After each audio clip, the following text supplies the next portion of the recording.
ಸ್ನೇಹಿತರೆ, ರಹಸ್ಯ ಯೂಟ್ಯೂಬ್ ಚಾನಲ್ನ 2ನೇ ವಿಡಿಯೋಗೆ ನಿಮ್ಮೆಲ್ಲರಿಗೂ ಆತ್ಮೀಯ ಸ್ವಾಗತ. ನೀವು ನಮ್ಮ ಮೊದಲನೇ ವಿಡಿಯೋಗೆ ತೋರಿಸಿದಂತಹ ಪ್ರೀತಿ ಅಭಿಮಾನಕ್ಕೆ ನಾವು ಸದಾ ಚಿರಋಣಿ. ಸ್ನೇಹಿತರೆ, ಇನ್ನಷ್ಟು ಇಂಟ್ರೆಸ್ಟೆಡ್ ವಿಡಿಯೋಗಳಿಗಾಗಿ ನಮ್ಮ ರಹಸ್ಯ ಯೂಟ್ಯೂಬ್ ಚಾನಲ್ನ ಸಬ್ಸ್ಕ್ರೈಬ್ ಮಾಡಿ. ಗೆಳೆಯರೆ, ಈ ಜಗತ್ತಿನಲ್ಲಿ ಕೇವಲ ತಾಯಿಗೆ ಮಾತ್ರ ದೇವರ ಸ್ಥಾನವನ್ನು ಕೊಟ್ಟಿದ್ದಾರೆ. ಒಂದು ಜೀವಕ್ಕೆ ಜನ್ಮ ಕೊಡುವ ಶಕ್ತಿ ಇರುವುದು ಕೇವಲ ಹೆಣ್ಣಿಗೆ ಮಾತ್ರ.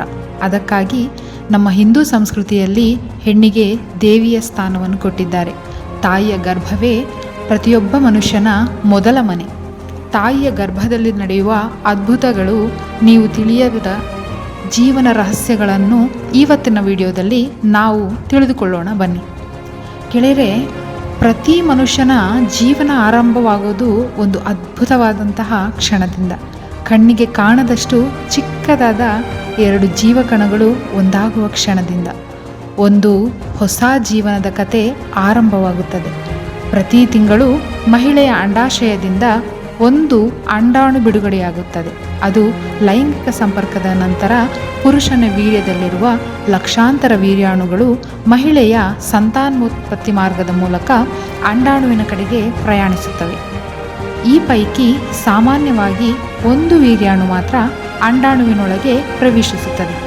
ಈ ಕ್ಷಣದಲ್ಲೇ ಫರ್ಟಿಲೈಸೇಷನ್ ನಡೆಯುತ್ತದೆ. ಒಂದು ಕೋಶವನ್ನು ಝೈಗೋಟ್ ಎಂದು ಕರೆಯುತ್ತಾರೆ. ಇದೇ ಮುಂದಿನ ತಿಂಗಳಲ್ಲಿ ಬೆಳೆಯುತ್ತಾ ಸಂಪೂರ್ಣ ಮಾನವ ದೇಹವಾಗಿ ರೂಪುಗೊಳ್ಳುತ್ತದೆ. ಸ್ನೇಹಿತರೆ, ನಮಗೆಲ್ಲ ತಿಳಿದಿರೋ ಹಾಗೆ ಪ್ರತಿ ತಿಂಗಳು ಮಹಿಳೆಯ ಅಂಡಾಶಯದಿಂದ ಒಂದು ಅಂಡಾಣು ಬಿಡುಗಡೆಯಾಗುತ್ತದೆ.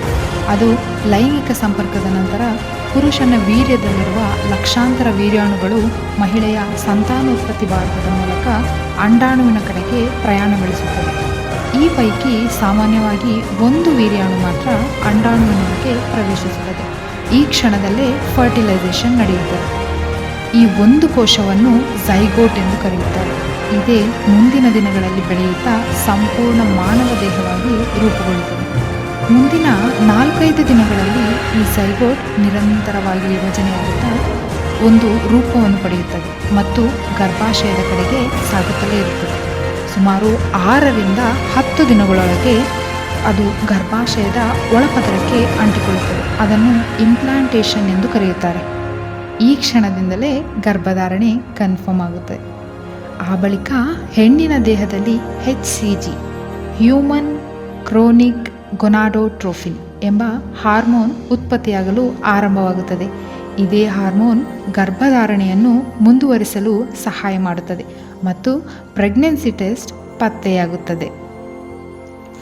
ಗರ್ಭಧಾರಣೆಯ ಮೊದಲ ತಿಂಗಳಲ್ಲಿ ಅಂಡಾಣು ವೇಗವಾಗಿ ವಿಭಜನೆಯಾಗುತ್ತದೆ ಮತ್ತು ಗರ್ಭಾಶಯದ ಗೋಡೆಗೆ ಅಂಟಿಕೊಳ್ಳುತ್ತದೆ. ಇಲ್ಲಿಂದಲೇ ಮಗುವಿನ ಬೆಳವಣಿಗೆ ಅಧಿಕೃತವಾಗಿ ಪ್ರಾರಂಭವಾಗುತ್ತೆ. ಈ ಹಂತದಲ್ಲಿ ಮಗುವಿನ ಗಾತ್ರ ಎಳ್ಳಿನ ಕಾಳಿಗಿಂತಲೂ ಚಿಕ್ಕದಾಗಿರುತ್ತದೆ.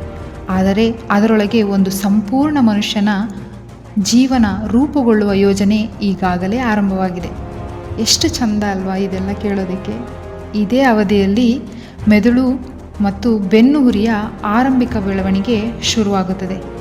ಹೃದಯ ರೂಪುಗೊಳ್ಳಲು ಆರಂಭಿಸುತ್ತದೆ. ಪ್ಲಾಸೆಂಟಾ ಮತ್ತು ಹೊಕ್ಕುಳ ಬಳ್ಳಿಯ ನಿರ್ಮಾಣವಾಗುತ್ತದೆ. ಇವುಗಳ ಮೂಲಕ ತಾಯಿಯಿಂದ ಮಗುವಿಗೆ ಆಮ್ಲಜನಕ ಮತ್ತು ಪೋಷಕಾಂಶಗಳು ತಲುಪುತ್ತೆ. ತಾಯಿಯ ದೇಹದಲ್ಲಿಯೂ ಬದಲಾವಣೆಗಳು ಕಾಣಿಸಿಕೊಳ್ಳುತ್ತೆ. ಆರಂಭದಲ್ಲಿ ಕೆಲವರಿಗೆ ಆಯಾಸ, ವಾಕರಿಕೆ, ಸ್ತನಗಳಲ್ಲಿ ನೋವು ಮತ್ತು ಋತುಚಕ್ರ ನಿಲ್ಲುವುದು ಮೊದಲಾದಂತಹ ಲಕ್ಷಣಗಳು ಕಂಡುಬರುತ್ತೆ.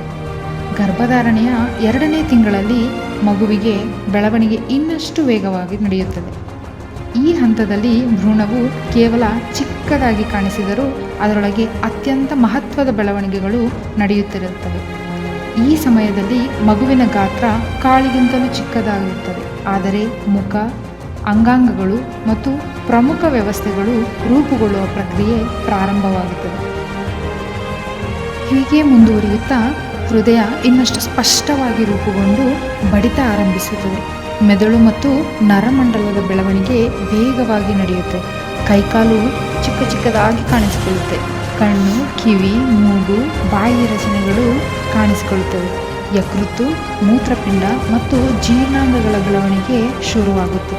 3ನೇ ತಿಂಗಳಲ್ಲಿ ಮಗುವಿನ ಬೆಳವಣಿಗೆಗೆ ಇನ್ನಷ್ಟು ವೇಗ ಸಿಕ್ಕು ಅದರ ಅಂಗಾಂಗಗಳು ನಿಧಾನವಾಗಿ ಸ್ಪಷ್ಟ ರೂಪ ಪಡೆಯುತ್ತವೆ. ಕೈಕಾಲುಗಳು, ಬೆರಳುಗಳು ಮತ್ತಷ್ಟು ಉದ್ದ ಬೆಳೆದು ನಂತರ ಹೃದಯದ ಸ್ಪಂದನೆ ಬಲವಾಗುತ್ತಾ ಒಳಗೆ ಒಂದು ಹೊಸ ಜೀವನದ ಲಯ ಮೂಡುತ್ತದೆ. 4ನೇ ತಿಂಗಳಲ್ಲಿ ಮಗುವಿನ ದೇಹವು ವೇಗವಾಗಿ ರೂಪುಗೊಳ್ಳುತ್ತಾ ಸಾಗಿ ಕೈಕಾಲುಗಳು ಸ್ಪಷ್ಟವಾಗಿ, ಮುಖದ ಲಕ್ಷಣಗಳು ಇನ್ನಷ್ಟು ನಿಖರವಾಗಿ ಮತ್ತು ಸಣ್ಣ ಸಣ್ಣ ಚಲನೆಗಳು ಆರಂಭವಾಗುತ್ತವೆ. ಗರ್ಭದಲ್ಲಿ ಮಗು ಕೇವಲ ಬೆಳೆಯುವುದಷ್ಟೇ ಅಲ್ಲ, ತನ್ನ ಚಲನೆಯ ಮೂಲಕ ತಾಯಿಗೆ ತನ್ನ ಅಸ್ತಿತ್ವವನ್ನು ಸ್ಪಷ್ಟವಾಗಿ ತಿಳಿಸಲು ಪ್ರಾರಂಭಿಸುತ್ತದೆ. ಗೆಳೆಯರೇ, ಗರ್ಭಧಾರಣೆಯ 5ನೇ ತಿಂಗಳು ಸಾಮಾನ್ಯವಾಗಿ 17ನೇ ವಾರದಿಂದ 20ನೇ ವಾರದ ಮಧ್ಯ ತುಂಬ ಮಹತ್ವವಾದ ಹಂತ. ಈ ಸಮಯದಲ್ಲಿ ಮಗುವಿನ ಬೆಳವಣಿಗೆ ವೇಗವಾಗಿ ನಡೆಯುತ್ತದೆ. ಅದರ ಉದ್ದ ಸುಮಾರು 25 ಸೆಂಟಿಮೀಟರ್ವರೆಗೆ ಇದ್ದು ತೂಕ 250ರಿಂದ 350 ಗ್ರಾಂಗಳಷ್ಟು ಇರಬಹುದು. ಚರ್ಮ ಇನ್ನೂ ತೆಳುವಾಗಿದ್ದು ಅದರ ಮೇಲೆ ಲ್ಯಾನುಗೋ ಎಂಬ ಸೂಕ್ಷ್ಮ ರೋಮಗಳು ಕಾಣಿಸಿಕೊಳ್ಳುತ್ತವೆ. ಕಣ್ಣುಗಳು, ಕಿವಿ ಮತ್ತು ಮುಖದ ಲಕ್ಷಣಗಳು ಇನ್ನಷ್ಟು ಸ್ಪಷ್ಟವಾಗುತ್ತಾ ಹೋಗುತ್ತದೆ. ಹೃದಯದ ಬಡಿತ ಇನ್ನಷ್ಟು ಬಲವಾಗಿ ಕೇಳಿಸಿಕೊಳ್ಳುತ್ತದೆ ಮತ್ತು ಕೈಕಾಲುಗಳ ಚಲನೆಗಳು ತಾಯಿ ಮೊದಲ ಬಾರಿ ಸ್ಪಷ್ಟವಾಗಿ ಅನುಭವಿಸುವಂತಹ ರೋಮಾಂಚನಕಾರಿ ಘಟ್ಟ. ಈ ಹಂತದಲ್ಲಿ ಮಗು ನುಂಗುವ ಅಭ್ಯಾಸವನ್ನು ಮಾಡುತ್ತದೆ, ಉಸಿರಾಟದ ಚಲನೆಗಳನ್ನು ಅಭ್ಯಾಸ ಮಾಡುತ್ತದೆ, ಬೆರಳುಗಳನ್ನು ಚಲನೆಗೆ ಅಳವಡಿಸಿಕೊಳ್ಳುತ್ತದೆ, ಸುತ್ತಲಿನ ಶಬ್ದಗಳಿಗೆ ಪ್ರತಿಕ್ರಿಯಿಸುವುದನ್ನು ಪ್ರಾರಂಭಿಸಿ ಕೆಲವೊಮ್ಮೆ ತಾಯಿಯ ಹೊಟ್ಟೆಯ ಒಳಗಿನ ಸಣ್ಣ ತಳ್ಳುವಿಕೆಗಳು, ತಿರುಗುವಿಕೆಗಳು ಮತ್ತು ಲಘು ಚಲನೆಯನ್ನು ಅನುಭವಿಸುತ್ತಾಳೆ. ಇದು ಮಗುವಿನ ನರಮಂಡಲದ ಸ್ನಾಯುಗಳು ಮತ್ತು ಅಂಗಾಂಗಗಳು ಕ್ರಮೇಣ ಸಮನ್ವಯವಾಗಿ ಅಭಿವೃದ್ಧಿಯಾಗುತ್ತಿರುವುದರ ಸೂಚನೆಯಾಗಿರುತ್ತದೆ. 5ನೇ ತಿಂಗಳು ತಾಯಿ ಮತ್ತು ಮಗುವಿನ ಬಂಧವನ್ನು ಇನ್ನಷ್ಟು ಗಾಢಗೊಳಿಸುವ ಅತ್ಯಂತ ವಿಶೇಷ ಮತ್ತು ನೆನಪಿನಲ್ಲಿರುವಂತಹ ಅವಧಿಯಾಗಿರುತ್ತದೆ. ಗೆಳೆಯರೇ, ಗರ್ಭಧಾರಣೆಯ 5ನೇ ತಿಂಗಳು ಸಾಮಾನ್ಯವಾಗಿ 17ನೇ ವಾರದಿಂದ 20ನೇ ವಾರದ ಮಧ್ಯ ತುಂಬ ಮಹತ್ವದ ಹಂತ. ಈ ಸಮಯದಲ್ಲಿ ಮಗುವಿನ ಬೆಳವಣಿಗೆ ಅದರ ಉದ್ದ ಸುಮಾರು 25 ಸೆಂಟಿಮೀಟರ್ವರೆಗೆ ಇರುತ್ತೆ. ತೂಕ ಸುಮಾರು 250ರಿಂದ 350 ಗ್ರಾಂಗಳವರೆಗೆ ಇರಬಹುದು. ಚರ್ಮ ಇನ್ನೂ ತುಂಬ ತೆಳುವಾಗಿದ್ದರೂ ಸಹ ಅದರ ಮೇಲೆ ಲ್ಯಾನುಗೋ ಎಂಬ ಸೂಕ್ಷ್ಮ ರೋಮಗಳು ಕಾಣಿಸಿಕೊಳ್ಳುತ್ತವೆ. ಕಣ್ಣು, ಕಿವಿ ಮತ್ತು ಮುಖದ ಲಕ್ಷಣಗಳು ಇನ್ನಷ್ಟು ಸ್ಪಷ್ಟವಾಗಿ ಗೋಚರಿಸುತ್ತವೆ.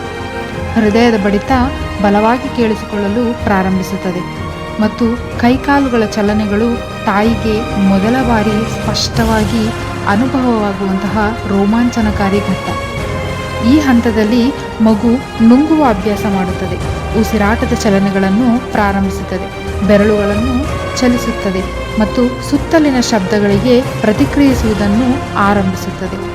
ಕೆಲವೊಮ್ಮೆ ತಾಯಿ ಹೊಟ್ಟೆಯೊಳಗಿನ ಸಣ್ಣ ಸಣ್ಣ ತಳ್ಳುವಿಕೆಗಳು, ತಿರುಗುವಿಕೆಗಳು ಹಾಗೂ ಲಘು ಚಲನೆಗಳನ್ನು ಅನುಭವಿಸುತ್ತಾಳೆ. ಇದು ಮಗುವಿನ ನರಮಂಡಲ, ಸ್ನಾಯುಗಳು ಮತ್ತು ಅಂಗಾಂಗಗಳು ಕ್ರಮೇಣವಾಗಿ ಸಮನ್ವಯವಾಗಿ ಅಭಿವೃದ್ಧಿಯಾಗುತ್ತಿರುವುದರ ಸೂಚನೆಯಾಗಿರುತ್ತೆ.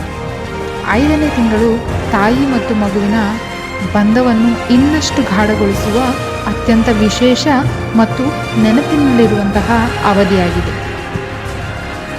ಗೆಳೆಯರೇ, 6ನೇ ತಿಂಗಳಲ್ಲಿ ಮಗುವಿನ ಉದ್ದ ಸುಮಾರು 30ರಿಂದ 35 ಸೆಂಟಿಮೀಟರ್ನಷ್ಟಾಗಿ ತೂಕ ಸುಮಾರು 600ರಿಂದ 900 ಗ್ರಾಂನಷ್ಟು ಇರುತ್ತದೆ. ಚರ್ಮ ಇನ್ನೂ ತೆಳುವಾಗಿದ್ದು ಕೆಂಪಾಗಿ ಕಾಣುತ್ತದೆ. ದೇಹದ ಮೇಲೆ ನುಣ್ಣನೆಯ ಕೂದಲು ಮತ್ತು ರಕ್ಷಣಾತ್ಮಕ ಪದಾರ್ಥ ಇರುತ್ತದೆ. ಕಣ್ಣು ತೆರೆದು ಮುಚ್ಚುವಂತಹ ಚಲನೆಗಳನ್ನು ಮಗು ಪ್ರಾರಂಭಿಸುತ್ತದೆ. ಶ್ವಾಸಕೋಶಗಳು ಬೆಳೆಯುತ್ತಿದ್ದು ಉಸಿರಾಟಕ್ಕೆ ಅಗತ್ಯವಾದ ರಚನೆಗಳು ರೂಪುಗೊಳ್ಳುತ್ತವೆ. ಕೈಕಾಲುಗಳ ಚಲನೆಗಳು ಹೆಚ್ಚು ಸ್ಪಷ್ಟವಾಗುತ್ತಾ ಹೋಗುತ್ತೆ. ತಾಯಿ ಮಗುವಿನ ಒದ್ದಾಟವನ್ನು ಹೆಚ್ಚಾಗಿ ಅನುಭವಿಸಬಹುದು. ಶಬ್ದಗಳಿಗೆ ಪ್ರತಿಕ್ರಿಯಿಸುವ ಸಾಮರ್ಥ್ಯವನ್ನು ಅದು ಪಡೆದುಕೊಳ್ಳುತ್ತದೆ. ಮೆದುಳು ಮತ್ತು ನರಮಂಡಲದ ಬೆಳವಣಿಗೆ ಮುಂದುವರಿಯುತ್ತಾ ಹೋಗುತ್ತದೆ. ಈ ಹಂತದಲ್ಲಿ ಮಗುವಿಗೆ ಹೊರ ಜಗತ್ತಿನ ಕೆಲವು ಸಂವೇದನೆಗಳು ತಿಳಿಯಲು ಆರಂಭವಾಗುತ್ತದೆ.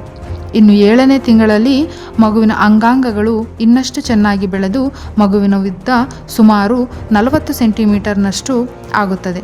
ತೂಕ ಸುಮಾರು 1ರಿಂದ 1.5 kg ಇರಬಹುದು. ಚರ್ಮದ ಕೆಳಗೆ ಕೊಬ್ಬಿನ ಪದರ ಜಮೆಯಾಗಲು ಆರಂಭವಾಗುತ್ತದೆ. ಇದರಿಂದ ದೇಹ ಸ್ವಲ್ಪ ಗಟ್ಟಿಯಾಗುತ್ತದೆ.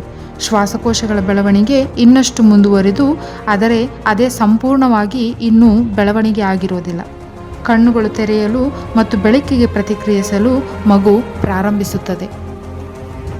ಮೆದುಳಿನ ಬೆಳವಣಿಗೆ ವೇಗವನ್ನು ಪಡೆದುಕೊಂಡು ನಿದ್ರೆ ಮತ್ತು ಎಚ್ಚರಿಕೆಯ ಚಕ್ರಗಳು ರೂಪುಗೊಳ್ಳುತ್ತವೆ. ಕೈಕಾಲು ಬೆರಳುಗಳು, ಮುಖದ ಲಕ್ಷಣಗಳು ಇನ್ನಷ್ಟು ಸ್ಪಷ್ಟವಾಗಿ ಗೋಚರಿಸಲು ಪ್ರಾರಂಭವಾಗುತ್ತವೆ. ಮಗುವಿನ ಚಲನೆಗಳು ಹೆಚ್ಚು ಬಲವಾಗಿರಬಹುದು, ಆದರೆ ಗರ್ಭದಲ್ಲಿನ ಜಾಗ ಕಡಿಮೆಯಾಗಿರುವುದರಿಂದ ಚಲನೆಗಳ ಸ್ವರೂಪ ಬದಲಾಗಬಹುದು. ಆ ತಿಂಗಳಲ್ಲಿ ಮಗು ತಲೆಕೆಳಕಾಗಿ ಸ್ಥಾನ ಪಡೆಯಲು ಪ್ರಾರಂಭಿಸುತ್ತದೆ. ತಾಯಿಯ ಹೊಟ್ಟೆಯಲ್ಲಿ ಒತ್ತಡ, ಬೆನ್ನು ನೋವು, ಉಸಿರಾಟದಲ್ಲಿ ಸ್ವಲ್ಪ ತೊಂದರೆಯನ್ನು ಅನುಭವಿಸಬಹುದು.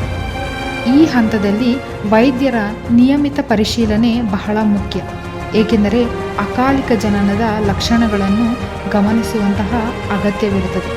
8ನೇ ತಿಂಗಳಲ್ಲಿ ಗರ್ಭದಲ್ಲಿರುವ ಮಗು ಇನ್ನಷ್ಟು ವೇಗವಾಗಿ ಬೆಳೆಯುತ್ತಾ ಹೋಗಿ ಈ ಹಂತದಲ್ಲಿ ಮಗುವಿನ ತೂಕ ಹೆಚ್ಚಾಗಿ ಅಂಗಾಂಗಗಳು ಜನನಕ್ಕೆ ಸಿದ್ಧವಾಗುತ್ತಾ ಹೋಗುತ್ತವೆ.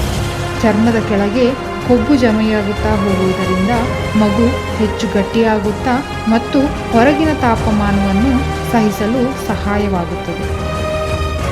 ಆತ್ಮೀಯರೇ, 8ನೇ ತಿಂಗಳು ಎಂಬುದು ಒಂದು ಮಹತ್ವದ ಹಂತ. ಯಾಕೆ ಅಂದರೆ ಮಗುವಿನ ಮೆದುಳು ಮತ್ತು ನರಮಂಡಲ ಇನ್ನಷ್ಟು ಅಭಿವೃದ್ಧಿಯಾಗುತ್ತಾ ಹೋಗಿ ಕಣ್ಣುಗಳು ತೆರೆಯಲು ಮತ್ತು ಮುಚ್ಚಲು ತಾನಾಗೇ ಪ್ರಯತ್ನಿಸುತ್ತದೆ. ಮಗು ತಾಯಿಯ ಹೊಟ್ಟೆಯ ಒಳಗಡೆ ಹೆಚ್ಚು ಚಲನೆಯನ್ನು ಮಾಡಬಹುದು, ಆದರೆ ಜಾಗ ಕಡಿಮೆ ಇರುವುದರಿಂದ ಚಲನೆಗಳು ಸ್ಪಷ್ಟವಾಗಿ ಸ್ವಲ್ಪ ಕಡಿಮೆಯಾಗಿ ಅದಕ್ಕೆ ಸ್ವಲ್ಪ ಅನಾನುಕೂಲಗಳು ಅನುಭವಿಸಬಹುದು. ಶ್ವಾಸಕೋಶಗಳು ಇನ್ನೂ ಸಂಪೂರ್ಣವಾಗಿ ಪಕ್ವವಾಗಿದ್ದು ಜನನದ ನಂತರ ಉಸಿರಾಟಕ್ಕೆ ಸಿದ್ಧವಾಗುತ್ತವೆ.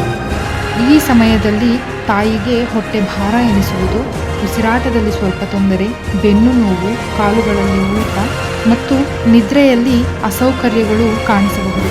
ಆದ್ದರಿಂದ ಈ ಹಂತದಲ್ಲಿ ಸಮತೋಲನ ಆಹಾರ, ಸಾಕಷ್ಟು ವಿಶ್ರಾಂತಿ, ವೈದ್ಯರ ಸಲಹೆ ಅತ್ಯಂತ ಮುಖ್ಯವಾಗುತ್ತದೆ. ಗರ್ಭಧಾರಣೆಯ 9ನೇ ತಿಂಗಳಲ್ಲಿ ಮಗು ಸಂಪೂರ್ಣವಾಗಿ ಜನನಕ್ಕೆ ಸಿದ್ಧವಾಗಿ ಈ ಹಂತದಲ್ಲಿ ಮಗುವಿನ ಅಂಗಾಂಗಗಳು ಬಹುತೇಕ ಪೂರ್ಣವಾಗಿ ಅಭಿವೃದ್ಧಿಯಾಗುತ್ತವೆ ಮತ್ತು ಹೊರ ಜಗತ್ತಿಗೆ ಬದುಕಲು ಅಗತ್ಯವಾದ ಶಕ್ತಿ ಮತ್ತು ಕಾರ್ಯಕ್ಷಮತೆಯನ್ನು ಪಡೆಯುತ್ತವೆ. ಮಗುವಿನ ತೂಕ ಸಾಮಾನ್ಯವಾಗಿ ಹೆಚ್ಚುತ್ತಾ ಹೋಗಿ ಸುಮಾರು 2.5ರಿಂದ 3.5 kgಯಷ್ಟು ಅಥವಾ ಅದಕ್ಕಿಂತ ಹೆಚ್ಚು ಇರಬಹುದು. ಉದ್ದ ಹೆಚ್ಚಾಗಿ ದೇಹವು ಮತ್ತಷ್ಟು ಗಟ್ಟಿಯಾಗುತ್ತದೆ. ಮೆದುಳು ಮತ್ತು ನರಮಂಡಲದ ಬೆಳವಣಿಗೆ ಮುಂದುವರಿಯುತ್ತದೆ. ಶ್ವಾಸಕೋಶಗಳು ಸಂಪೂರ್ಣವಾಗಿ ಕಾರ್ಯನಿರ್ವಹಿಸಲು ಸಿದ್ಧವಾಗುತ್ತವೆ. ಚರ್ಮದ ಕೆಳಗಿನ ಕೊಬ್ಬಿನ ಪದರ ಹೆಚ್ಚಾಗಿ ಮಗು ಹೆಚ್ಚು ಆರೋಗ್ಯವಾಗಿ ಕಾಣುತ್ತದೆ. ಕೈಕಾಲುಗಳ ಚಲನೆ ಕಡಿಮೆಯಾಗಬಹುದು, ಏಕೆಂದರೆ ಗರ್ಭಾಶಯದಲ್ಲಿ ಜಾಗ ಕಡಿಮೆಯಾಗಿರುತ್ತದೆ. ಮಗು ಸಾಮಾನ್ಯವಾಗಿ ತಲೆ ಕೆಳಗೆ ಮಾಡಿ ಜನನಕ್ಕೆ ಸಿದ್ಧತೆಯಲ್ಲಿ ತೊಡಗುತ್ತದೆ. ಜೀರ್ಣಾಂಗ ವ್ಯವಸ್ಥೆಯು ಕಾರ್ಯಕ್ಕೆ ಸಿದ್ಧವಾಗಿರುತ್ತದೆ. ಜೀರ್ಣಾಂಗ ವ್ಯವಸ್ಥೆಯು ತನ್ನ ಕಾರ್ಯಕ್ಕೆ ಸನ್ನದ್ಧವಾಗಿರುತ್ತದೆ. ಈ ತಿಂಗಳಲ್ಲಿ ತಾಯಿ ನಿಯಮಿತವಾಗಿ ವೈದ್ಯರನ್ನು ಭೇಟಿ ಮಾಡುವುದು ಬಹಳ ಮುಖ್ಯ. ಮಗುವಿನ ಚಲನೆಯಲ್ಲಿ ಕಡಿಮೆಯಾಗುವುದು, ಹೊಟ್ಟೆ ನೋವು ಬರುವುದು, ನೀರು ಹರಿಯುವುದು ಅಥವಾ ರಕ್ತಸ್ರಾವವಾಗುವುದು ಕಂಡುಬಂದರೆ ತಕ್ಷಣ ವೈದ್ಯರ ಸಲಹೆಯನ್ನು ಪಡೆಯಬೇಕು. ಈ 9ನೇ ತಿಂಗಳು ಮಗುವಿನ ಅಂತಿಮ ಬೆಳವಣಿಗೆ ಹಂತವಾಗಿದ್ದು ಶೀಘ್ರದಲ್ಲೇ ಜನನ ಸಂಭವಿಸುವ ಸಾಧ್ಯತೆ ಇರುತ್ತದೆ. ಹೀಗೆ 9 ತಿಂಗಳು ತಾಯಿಯ ಗರ್ಭದಲ್ಲಿ ಬೆಳೆದ ಮಗು ತನ್ನ ಮುಗ್ಧ ಮನಸ್ಸಿನಿಂದ ಹೊರಜಗತ್ತನ್ನು ನೋಡಲು ಪ್ರಾರಂಭಿಸುತ್ತದೆ. ಈ ಪ್ರಯಾಣ ಸುಂದರವಾದರೂ ದೈಹಿಕ ಹಾಗೂ ಮಾನಸಿಕವಾಗಿ ತಾಯಿಗೆ ಕಷ್ಟಕರವಾಗಿರುತ್ತದೆ. ಸ್ನೇಹಿತರೆ, ಹೆರಿಗೆಯ ನೋವು ಎಷ್ಟರ ಮಟ್ಟಿಗೆ ಇರುತ್ತೆ ಅಂತಂದರೆ ಮನುಷ್ಯನ ದೇಹದ 206 ಮೂಳೆಗಳನ್ನು ಒಟ್ಟಿಗೆ ಮುರಿದರೆ ಎಷ್ಟು ನೋವನ್ನು ಅನುಭವಿಸುತ್ತೇವೆಯೋ ಅದಕ್ಕಿಂತ ಹೆಚ್ಚಿನ ನೋವನ್ನು ತಾಯಿ ಅನುಭವಿಸುತ್ತಾರೆ. ಇಷ್ಟೆಲ್ಲ ನೋವನ್ನು ಅನುಭವಿಸಿ ಒಂದು ಹೊಸ ಜೀವಕ್ಕೆ ಜನ್ಮ ಕೊಡುವ ತಾಯಂದಿರಿಗೆ ನಮ್ಮ ಕೃತಜ್ಞಪೂರ್ವಕವಾದಂತಹ ನಮಸ್ಕಾರವನ್ನು ಈ ವಿಡಿಯೋ ಮುಖಾಂತರ ನಾವು ಸಲ್ಲಿಸುತ್ತೇವೆ. ಆತ್ಮೀಯರೇ, ಇದಾಗಿತ್ತು ಇಂದಿನ ವಿಡಿಯೋ. ಇಂತಹ ಇನ್ನಷ್ಟು ವಿಡಿಯೋಗಳಿಗಾಗಿ ರಹಸ್ಯ ಯೂಟ್ಯೂಬ್ ಚಾನಲ್ನ ಸಬ್ಸ್ಕ್ರೈಬ್ ಮಾಡಿ. ಧನ್ಯವಾದಗಳು. ಜೈ ಹಿಂದ್, ಜೈ ಕರ್ನಾಟಕ.